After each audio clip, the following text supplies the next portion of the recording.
Good news, Hyderabad ORR కి అతి చేరువలో విల్లాస్ APR ప్రాజెక్ట్స్. నమస్తే మాధవిరెడ్డి గారు. నమస్తే అండి. మాధవిరెడ్డి గారు, ఈ స్టాక్ మార్కెట్లో ఇన్వెస్ట్మెంట్స్ చేసేటప్పుడు కానీ ట్రేడింగ్ చేసేటప్పుడు కానీ అండ్ మనం కూడా ఒక ఫియర్ ఫ్యాక్టర్లోకి వెళ్ళాము, మనం కూడా ఒక గ్రీడీ ఫ్యాక్టర్లోకి వెళ్ళాము, మనము ఫియర్ గ్రీడీకి లోన్ అయ్యాము అని సో ఎలాంటి పారామీటర్స్ ద్వారా మనల్ని మనం గుర్తించుకోవాలి అంటారు? ఇలాంటి రెండు రకాల ఎమోషన్స్కి మనం లోన్ అయ్యామని. సో ఇది నాట్ ఓన్లీ స్టాక్ మార్కెట్ అండి, అసలు ఇన్వెస్టింగ్లోనే మనకి కనపడుతుంది. మీరు ఎలా అయితే ఇన్వెస్ట్ చేస్తున్నారో ఆ ప్యాటర్న్ బట్టి నేను చెప్పగలుగుతాను. మీరు ఫియర్ ఫ్యాక్టర్లో ఉన్నారా లేకపోతే గ్రీడీ అనే ఆ పర్టికులర్ జోన్లో ఉన్నారా అని. So first will start with fear. So మీరు ఫియర్లో ఉన్నారు అంటే మీ బిహేవియర్ టువర్డ్స్ మనీ మేనేజ్మెంట్ కానీ టువర్డ్స్ ఫైనాన్షియల్ డెసిషన్స్లో మనకి ఎక్కడ కనిపిస్తుంది అంటే మీరేంటంటే people who wanted more information. మీరు ఎప్పుడైతే చాలా ఇన్ఫర్మేషన్ తీసుకోవడానికి ట్రై చేస్తున్నారు but you are not taking decisions. Information ఆ యూట్యూబ్ చూసేస్తున్నారు, గూగుల్లో సెర్చ్ చేస్తున్నారు, మీ ఫ్యామిలీని అడుగుతున్నారు, ఫ్రెండ్స్ని అడుగుతున్నారు, రిలేటివ్స్ని అడుగుతున్నారు, ఇక కనపడిన ప్రతి అడ్వైజర్కి కాల్ చేసేస్తున్నారు. అంతా అనమాట, అంతా ఇన్ఫర్మేషన్ గ్యాదరింగే. ఇదే పనిలో ఉంటాం కానీ ఎగ్జిక్యూషన్లో ఉండరు వీళ్ళు. అందుకు ఎందుకు వీళ్ళు లేరు అంటే భయం, ఫియర్. అప్పుడే మనకు అర్థమైపోవాలి, ఓహో నేను ఈ డెసిషన్స్ తీసుకోవట్లేదు బట్ ఓన్లీ ఇదే సెర్చ్లోనే ఉన్నా, ఇన్ఫర్మేషన్ కలెక్షన్లోనే ఉన్నాను అనేది మీకు ఎప్పుడైతే ఒక 1 year నుంచి ఇదే పనిలో ఉంటున్నారో, లేదు డెసిషన్ తీసుకోవాలనుకున్న తీసుకోలేకపోతున్నారో, that means you are really in the fear zone. Fear జోన్లో మీరు ఉన్నట్టు. ఇంకొకటి ఏంటంటే ఎవరైతే ఈ SIPs కొంచెం నెగిటివ్ అవగానే 6 monthsలోనే బయటకు వచ్చేస్తున్నారు, అలా వచ్చారు అంటే మీరు నిజంగానే ఫియర్ జోన్లో ఉన్నట్టు. ఎస్పెషల్లీ SIPs అండి. SIPsలో భయపడడానికే ఉండదండి, ఎందుకంటే 82% SIPsలో మీరు కానీ పెడుతూ ఉంటే రూపీ కాస్టింగ్ యావరేజ్ జరిగి మీకు రిస్క్ అనేది ఆ 5 years 6 years తర్వాత బై డిఫాల్ట్ అది మీకు యావరేజ్ అయిపోతుంది. మీరు అంత భయపడాల్సిన అవసరం లేదు. కానీ మీరు ఆ SIPsని కూడా ఒక్కసారి నెగిటివ్ కనపడగానే మీరు తీసేస్తున్నారు చూడండి, అంటే definitely you are in to the fear.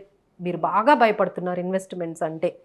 So అది ఒకటి. అండ్ ఏంటంటే ఎవరైతే ఎక్కువగా ఈ FDs అంటే రిటైర్మెంట్ ప్లాన్ అనగానే మీ మైండ్లో వచ్చేది ఫిక్స్డ్ డిపాజిట్లు, పబ్లిక్ ప్రావిడెంట్ ఫండ్లు, తర్వాత ఈ గోల్డ్ కొనడము, ఇలాంటివే. మీరు ప్రతి లాంగ్ టర్మ్ గోల్కి మీరు ఇవే ప్రోడక్ట్స్ని అటాచ్ చేస్తున్నారు. గోల్డ్ కొనడము, PPFల్లో పెట్టడము, FDలు చేయడము, ఇలా చేస్తూ ఉన్నారు అంటే because you are in to the ఫియర్లో ఉన్నారు కాబట్టి మీ అన్నీ కూడా చాలా కన్జర్వేటివ్గా ఉన్నాయి మీ డెసిషన్స్ అన్నీ.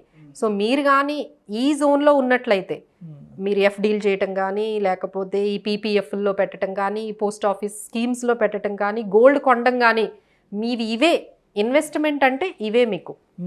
ఇలా మీరు కంటిన్యూస్గా మీరు ఒక్కసారి మీ ఇన్వెస్ట్మెంట్ స్టైల్, మీ పాస్ట్లో పెట్టిన ఇన్వెస్ట్మెంట్స్ అన్నీ చెక్ చేసుకోండి. ఇవే ఎక్కువ కనిపించాయి, లేదంటే ఇన్సూరెన్స్ పాలసీలు. అంటే మీ మొత్తం ఇంతవరకు పెట్టిన ఇన్వెస్ట్మెంట్స్ అన్నీ ఒకసారి చెక్ చేసుకోండి. అందులో ఇన్సూరెన్స్ పాలసీలు, బ్యాంక్ FDలు, పబ్లిక్ ప్రావిడెంట్ ఫండ్లు, పోస్ట్ ఆఫీస్ స్కీమ్లు, గోల్డ్, ఇవే కనిపించాయంటే మీరు absolutely in to the fear జోన్లోనే మీరు ఉన్నట్టు. ఇంకోటి ఏంటంటే మార్కెట్ని టైమింగ్ చేయడానికి ట్రై చేయడం. మార్కెట్ ఇప్పుడు చాలా హైలో ఉంది కానీ లేకపోతే మార్కెట్ ఇప్పుడు చాలా క్రాష్ అయిపోయిందని కానీ మీరు ఇలా టైమింగ్ చేయడం అంటే చాలామంది ఏంటంటే పెడదాము అనుకుంటారు, అబ్బా ఇప్పుడు మార్కెట్ చాలా హైలో ఉంది, ఈ హైలో ఉన్నది 15,000 అప్పుడు చెప్తారు, ఈ మార్కెట్ 18,000 అయినప్పుడు కూడా అబ్బా మార్కెట్స్ చాలా హైలో ఉన్నాయని చెప్తారు, ఇప్పుడే వద్దు ఇప్పుడే ఇన్వెస్ట్ చేయొద్దు అంటారు. ఈ మార్కెట్స్ 20,000 కాదు 1 lakh అయినప్పుడు కూడా వీళ్ళు ఇదే మాట చెప్తారు. అంటే వీళ్ళకి ఏంటంటే మార్కెట్ టైమింగ్ చేయడం మీద ఇంపార్టెన్స్ ఇస్తున్నారు. మళ్ళీ అంటే మార్కెట్ పడ్డప్పుడు ఎలా ఉంటుంది అంటే అమ్మో మార్కెట్ పరిస్థితి మంచి పని అయింది మనం పెట్టలేదు, అమ్మయ్య మనం సేవ్ అయిపోయాము మనం పెట్టలేదు, అలా చాలా ఆనందపడుతూ ఉంటారు.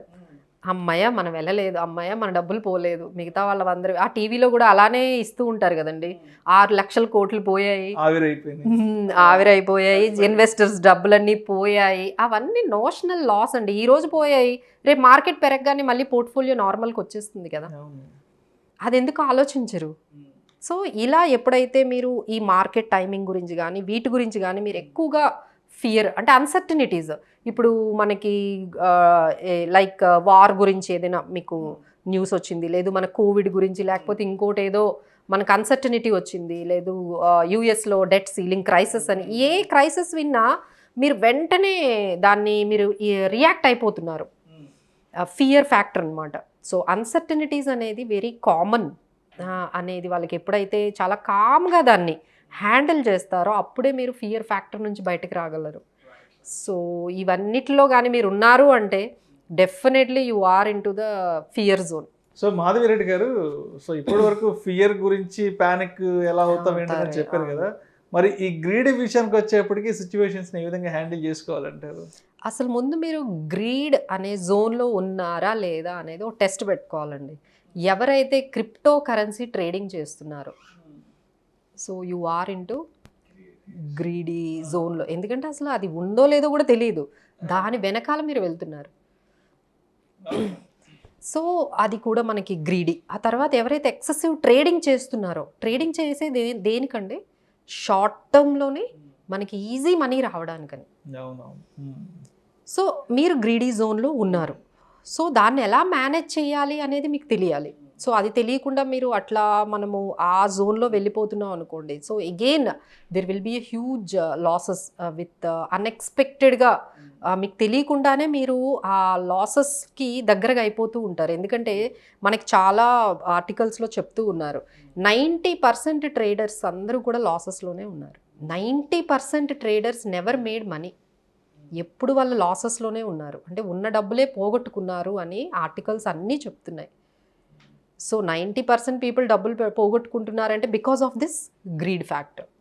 సో మనము ఇలా ఇంకొకటి ఏంటంటే ఈ పోర్ట్ఫోలియోని ఊరికూరికనే చెక్ చేసుకుంటున్నారు మీరు, ఉంది కదా అని చెప్పి పోర్ట్ఫోలియో ఓపెన్ చేసి మీ డీమ్యాట్ అకౌంట్ ఓపెన్ చేసి ఈరోజు ఏమైంది అలానే, లేకపోతే మీ మ్యూచువల్ ఫండ్స్ పోర్ట్ఫోలియో ఓపెన్ చేసి ఈరోజు నా పోర్ట్ఫోలియో ఎంత ఉంది, ఇలా రెడ్లో ఉందా గ్రీన్లో ఉందా ఎవ్రీడే లేకపోతే వీక్లీ కూడా మీరు చెక్ చేసేసుకుంటున్నారు అనుకోండి. So that means you are in to like these kind of అంటే you are going through these kind of emotions. ఈ ఇన్వెస్ట్మెంట్లో ఈ గ్రీడ్ అనేది ఫియర్ అనే దానికి మీరు వెళ్తున్నారు. సో బ్యాలెన్స్ మనకి డెఫినెట్గా తీసుకురావచ్చు అండి. Definitely we can get some balance when you are investment strategies are linked with goal based, are linked with your returns, are linked with your risk taking ability. ఇలా మనకి ఏదైతే రిస్క్ రిటర్న్ తర్వాత మనకి గోల్కి attach చేసుకుంటూ వెళ్ళిపోతుంటే definitely one day you will get the balance and you will get the right track in investment planning. Thank you so much Madhavi Reddy గారు. ఈ investments చేసేటప్పుడు కానీ ట్రేడింగ్ చేసేటప్పుడు కానీ ఈ గ్రీడ్ ఫియర్ ఇలాంటి ఎమోషన్స్ని మనం ఏ విధంగా ఓవర్కమ్ చేసుకుని బయటపడాలి అనే అంశం గురించి మీ విశ్లేషణ ద్వారా మన ప్రేక్షకులకు చాలా చక్కగా వివరించారు. Thank you so much Madhavi Reddy గారు.